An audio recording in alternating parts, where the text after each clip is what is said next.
California earthquakes latest. The geologists warn us that we should expect powerful earthquakes. We've had the indication that it's in the Coso volcanic field.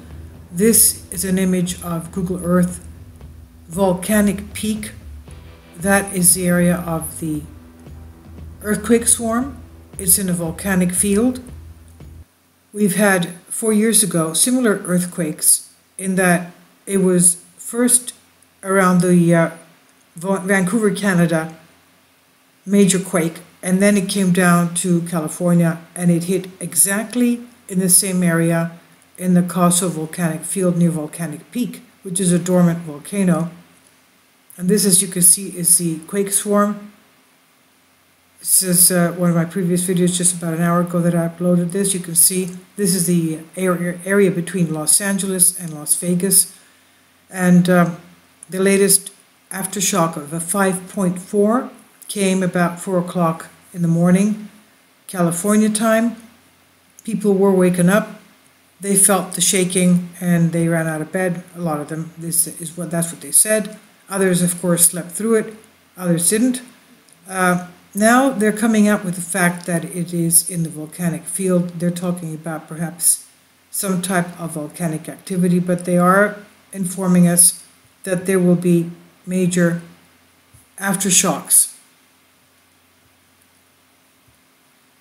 This is on Express UK. Sean Martin reports, Californians are warned that they should brace themselves for an even bigger earthquake in the coming days, following the major 6.4 magnitude tremor which rocked the state 4th of July yesterday. And also, I just want to point out that we did have a total solar eclipse of the sun, and this is the time a little before, during, and after that we have major earthquakes. It's not that it brings them on, it's just that it may hurry them on because of the gravitational forces having to do with all this. Now, the residents of Southern California, of course, were stunned when this powerful tremor struck the region. The epicenter was about 130 miles northeast of Los Angeles. It's about 160 miles south of the Long Valley caldera supervolcano. The earthquake was the strongest California has seen in decades, but no damage or injuries have so far been reported. We have had roads cracked and damage to some buildings. No injuries, though. Experts are warning that the tremor will not be the last, with major aftershocks, possibly even stronger than the original earthquake expected. Now, this is a big announcement.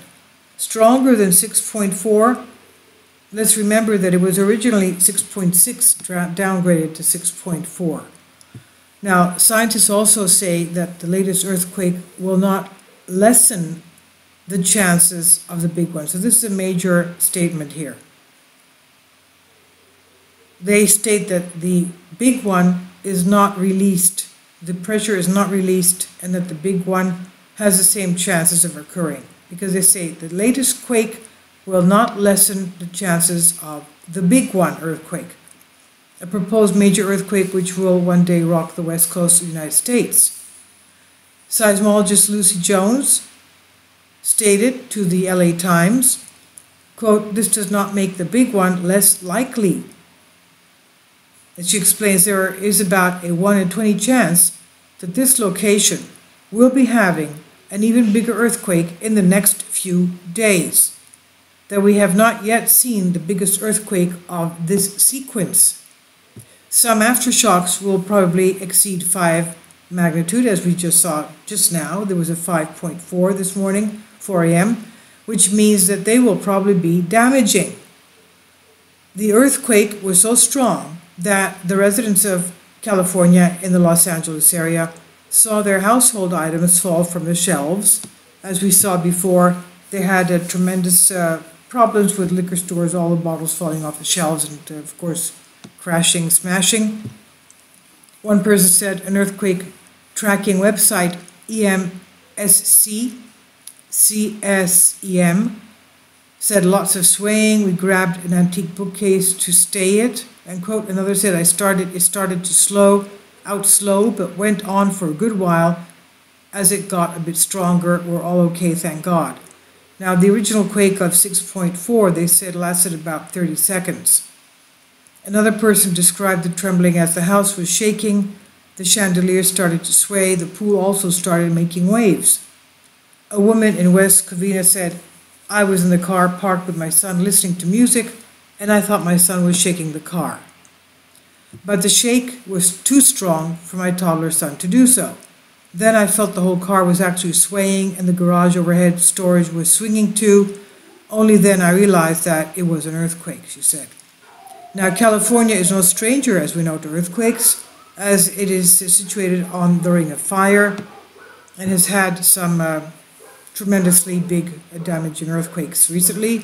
The Ring of Fire is the largest, most active fault in the world, stretching from New Zealand all around the east coast of Asia, over to Canada and the United States, and all the way down to the southern tip of South America, causing more than 90% of the world's earthquakes. The plates which make up the Ring of Fire are so huge, even the slightest shift results in massive tremors, volcanic activity, and tsunamis. Now, we know from the 6.2 earthquake that we had in Canada that there is a tremendous amount of motion having to do with the tectonic plates subsiding. I think it was about 4 millimeters at least. The lowest is 4 millimeters a year, which is quite a lot. This area is one of the most dangerous subduction zones of the world. And as she said, unfortunately, this does not release the SanAndreas pressure that has built up. They have said that a big earthquake is coming. It's long overdue because this area has had an earthquake drought from major earthquakes. Now, a lot of people say in my comments that they leave here in various videos that some people have heard booms as if there was a bomb that went off. Okay, that may be so. A couple of them today said that. When you hear a boom, which sounds like a sonic boom, that means a huge earthquake is coming. And that does give you 2 or 3 seconds to take cover, whether it's under a doorpost, door mantle, or under your table. And please do take cover so that things don't fall on you, so you can protect yourself. And that is, the sonic boom is, of course, it does take place for massive earthquakes that do take place in subduction zones, as we see here in California. More to come on this. There's a lot more. The geologists have come out stating now that it could be a volcanic eruption coming. Well, obviously, they were forced to say this now that everybody's researching on it and seeing that this took place in the Kosovo volcanic field that has the largest geothermal plant in the United States there. Geothermal because there's volcanic activity and all this energy is coming from the volcano. As we said in the previous video, there's molten magma under there, and this is molten magma very close to the surface, by the way.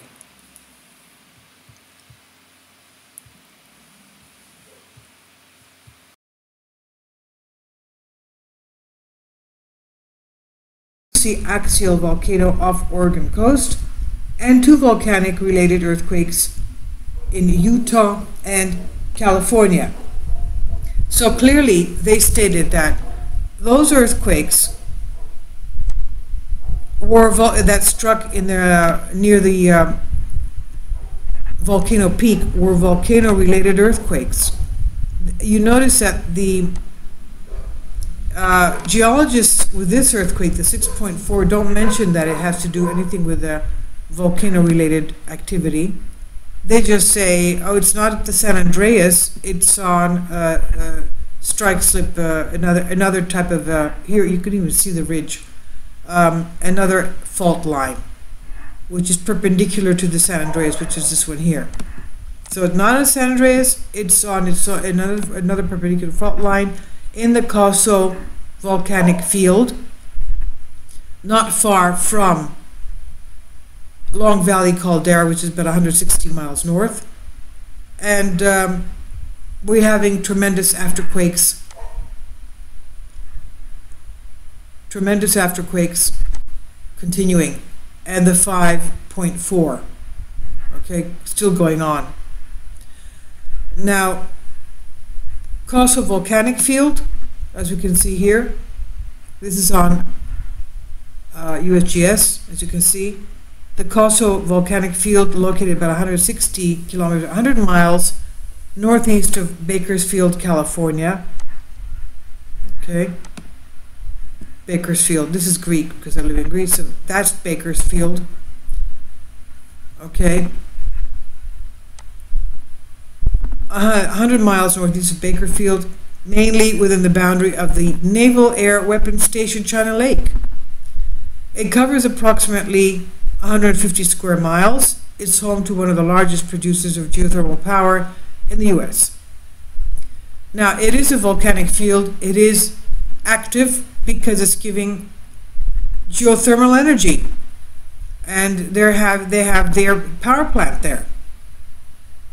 The largest producers of geothermal power in the United States is right there, with an output sufficient to supply the needs of 270,000 homes. The geothermal source fuels the many hot springs, steam vents, and boiling mud pots near the center of the Kosovo volcanic field.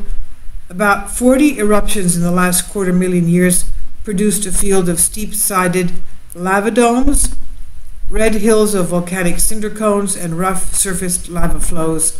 The most recent eruption occurred about 40,000 years ago, forming the volcano peak basaltic cinder cones. There we go. All right. The basaltic peak, the volcano peak, basaltic cinder cones, and lava flows. Some geological landform relationships suggest the youngest lava dome may have formed within the past 12,000 years, but this young activity has not been confirmed via dating methods. Geophysical and geochemical studies detect a zone of partially molten rock magma is underlying the center of the Kosovo volcanic field. So, no one can tell you that it may not be volcano related, because we have partly molten magma right under this volcanic field. Small to moldering magma. Small to moderate earthquakes, some due to the geothermal resource, are common. U.S. Navy monitors earthquakes and geothermal activity within the Kosovo volcanic field. So there you have it. It is a volcanic field. It's got partially molten magma, and we have moderate earthquakes regularly due to geothermal resource, which are common. And we have not yet, we'll look for it. Maybe they will come up with it now that people have found out that it is earthquakes are rattling in this Kosovo volcanic field. Now that people know, maybe they'll come out and say, yes, it may be volcano related. Because, you know, the thing is with the geologists, they have an obligation to inform people. That's their job. That's why they're there. And it's not good if they're trying to hide the fact that there may be an active volcano underneath. Who knows? Maybe the magma is trying to come up. We don't know. So we'll keep an eye on this. It's rattling, as you can see, and a tremendous number of thousands of earthquakes, and still continuing. The red, as we said, is the past hour. Strange inverted L shape. Strange L shape there. Again, it's on the fault lines. As we know, the volcanoes and the mountains are on fault lines, and you can see that definitely right here. Okay. These are all, of course, volcanoes, these peaks. Inyo. And they did say that if we had a volcanic eruption, it would be lava, and it would be from the Mono Inyo craters, which are, of course, just south of the Long Valley caldera, the supervolcano. And this is, you can see the ridge right there, Rocky Mountains. Okay, going down. Okay, let's go in a little bit more. And we'll find even more. Okay, there we have even more. Argus Peak, and we had, and this, I think this is the one that's the Volcano Peak. That's it. That's Volcano Peak right there. So you can see that this whole area, and look how clean that is. The volcanic flows. Look at this, cinder cones everywhere. You can see this everywhere, and that's Volcano Peak right there as well. Okay, pulling out.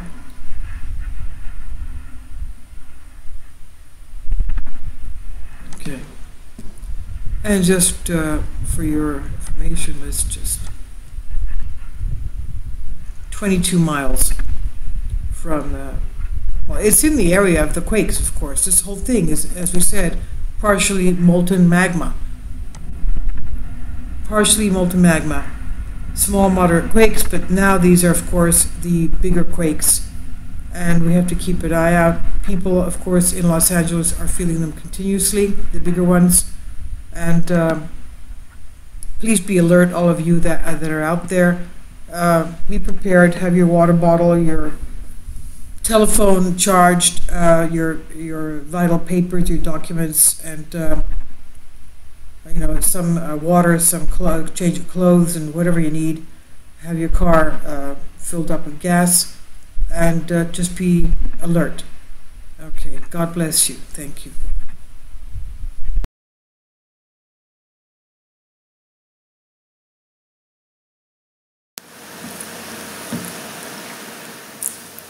If you'd like to join me on my Patreon account, you will hear content not covered by mainstream media. These riveting stories will be based on my research, and I will state my opinions and give my personal insight on diverse and controversial subjects and world events not covered by mainstream media, and not supported by YouTube guidelines. So whatever I have on my Patreon, most of those will not be on my YouTube channel. Please consider becoming a member today. More of the most significant and important videos will be on my Patreon channel. Your support helps me to continue my research and keeps this YouTube channel alive. And we depend on your support, your generous charity, because we help economically challenged families here in Athens, Greece, in Kapota, and we also help the young generation with university tuition and the community around our church. Thank you.